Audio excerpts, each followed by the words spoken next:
Welcome to Thrifty Garage. In today's quick video, I'm going to show you how I fix the factory bar locks on this Spartan enclosed trailer with a piece of 1/8 inch metal from Home Depot.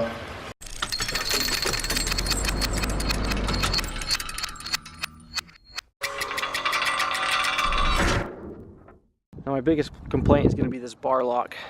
This bar lock is not correctly aligned. There's a lot of pressure to get it to seal correctly. I've actually already repaired the issue on this left hand side here. This one has the shims installed and the one on the right does not. There were 3 screws holding in this metal panel covering the taillight wiring.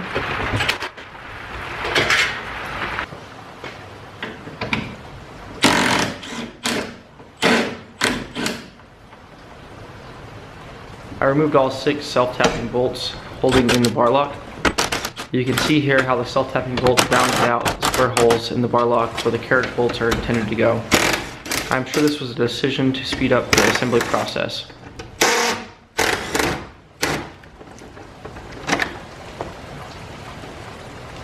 I removed the plastic protection.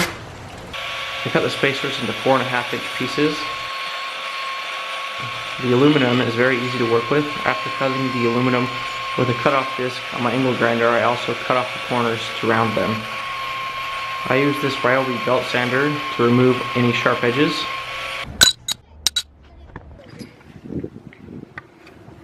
Next, I used a center punch and a hammer to mark where the holes needed to be drilled. 5 scripts made it easy to drill out all the holes at once.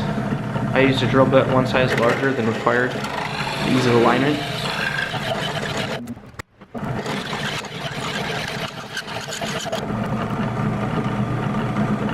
WD-40 can be used to help keep the heat down. I was a little impatient, as you can see, and I pushed the limits of my drill press. It wound up a few times.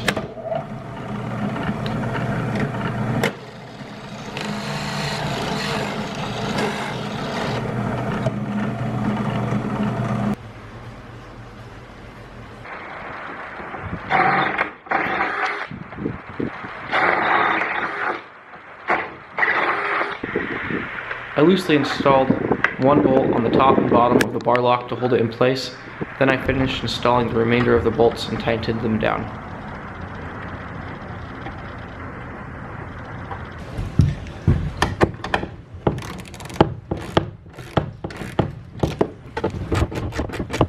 As you can see here on the fender, we got a skiff of snow last night.